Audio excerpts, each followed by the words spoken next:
రైతులందరికీ ఎలాంటి షరతులు లేకుండా రుణమాఫీని వర్తింపచేయాలని డిమాండ్ చేస్తూ సిద్దిపేట జిల్లా హుస్నాబాద్ అంబేద్కర్ చౌరస్తాలో బీఆర్ఎస్ పార్టీ శ్రేణులు రాస్తారోకో చేపట్టారు.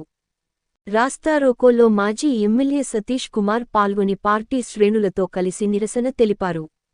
ముఖ్యమంత్రి రేవంత్ రెడ్డి ఇచ్చిన హామీ మేరకు ఎలాంటి షరతులు లేకుండా రైతులందరికీ 2 లక్షల రూపాయల రుణమాఫీ చేయాలని సతీష్ కుమార్ డిమాండ్ చేశారు. రుణమాఫీ కాని రైతుల విషయంపై మంత్రి పొన్నం ప్రభాకర్ దృష్టి సారించి వారికి కూడా రుణమాఫీ అయ్యేలా చూడాలని కోరారు.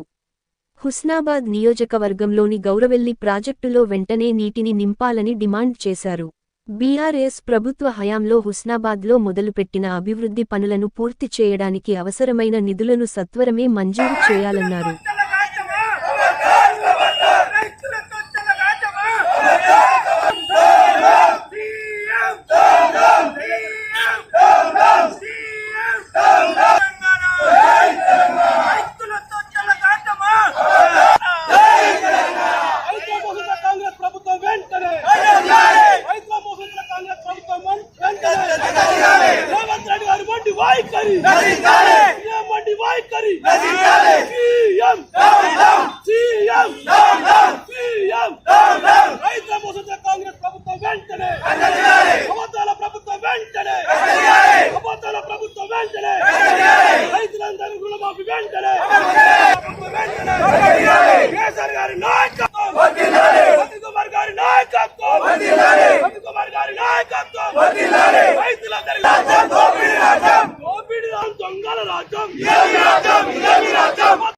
అధ్యక్షుడు కేసీఆర్ గారు అదేవిధంగా వర్కింగ్ ప్రెసిడెంట్ కేటీఆర్ గారి ఆదేశం మేరకు మరి ఈరోజు యావత్ తెలంగాణ అంతా కూడా ప్రత్యేకంగా హుస్నాబాద్ నియోజకవర్గంలో కూడా అన్ని మండలాల్లో కూడా ఈరోజు ధారణ కార్యక్రమం చేసుకోవడం జరుగుతున్నది.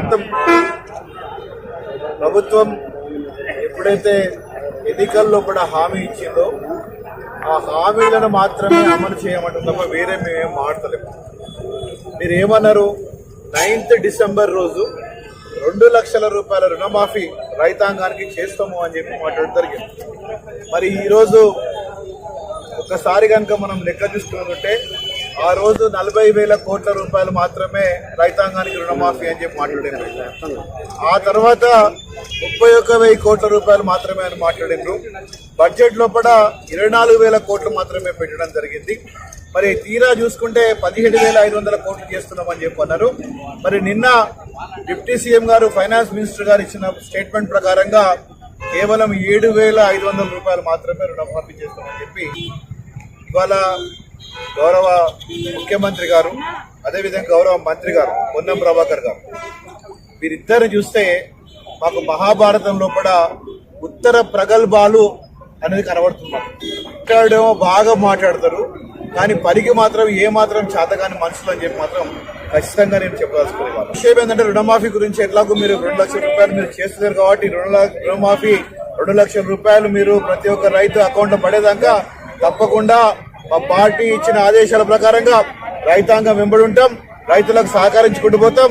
ఎప్పుడంటే అప్పుడు ధారణ చేసి వారికి సపోర్ట్ చేసుకుంటూ 2 లక్షల రూపాయలు ఖచ్చితంగా కట్టేసినట్టు ప్రభుత్వాన్ని ఒత్తిడి చేస్తామని చెప్పడం. హుస్నాబాద్ నియోజకవర్గంలో కూడా గొప్పగా వర్షాలు పడలేదు. మరి గౌరవ మాజీ ముఖ్యమంత్రి గారు కేసీఆర్ గారు ఉన్నప్పుడు, గౌరవ మాజీ మంత్రి గారు హరీష్ రావు గారు ఉన్నప్పుడు ఇలా ప్రాజెక్ట్ గౌరవెల్లి ప్రాజెక్ట్ అంతా కూడా నిర్మించి పంపులు కూడా ఆన్ చేసినాం. ఎన్జిటి కేసు ఉన్నాయని చెప్పి ముందుకు సాగలేకపోయినాం. ఇవాళ మంత్రి గారు అయినరు పొన్నం ప్రభాకర్ గారు రాష్ట్ర మంత్రి. ఇవాళ వారు ఏది తలుచుకుంటే అది ఖచ్చితంగా పని జరుగుతుంది. ఇవాళ మేము కోరేది ఒకటే, ఇవాళ మీరు ఏ ఎన్జిటి ఉన్నా ఏదున్నా కానీ తప్పకుండా మీరు వాటికి సరి అయిన స్ఫూర్తితోని సరి అయిన మనసుతోని హుస్నాబాద్ నియోజకవర్గ ప్రజల మీద ప్రేమ పెంచుకొని ఆ ఒక ప్రాజెక్టు ఆ ఎన్జిటి కేసును కూడా ఎత్తివేసి మరి ప్రాజెక్టు ఆన్ చేసి ఆ ప్రాజెక్టులో నీళ్లు నింపేది ఉంటే కనీసం భూగర్భ జలాలన్నా పెరుగుతాయి. ఈ పని చెప్పుకున్నారు. ఆల్రెడీ కాలువలు కొన్ని తవ్వున్నాయి, ఇంకా ఎక్స్టెన్షన్ ఆఫ్ కాలువలు కావాలి. కేవలం 400 కోట్ల రూపాయలతో కాలువలు అవుతాయా? జరుగుతాయా? మరి అవుతుందా?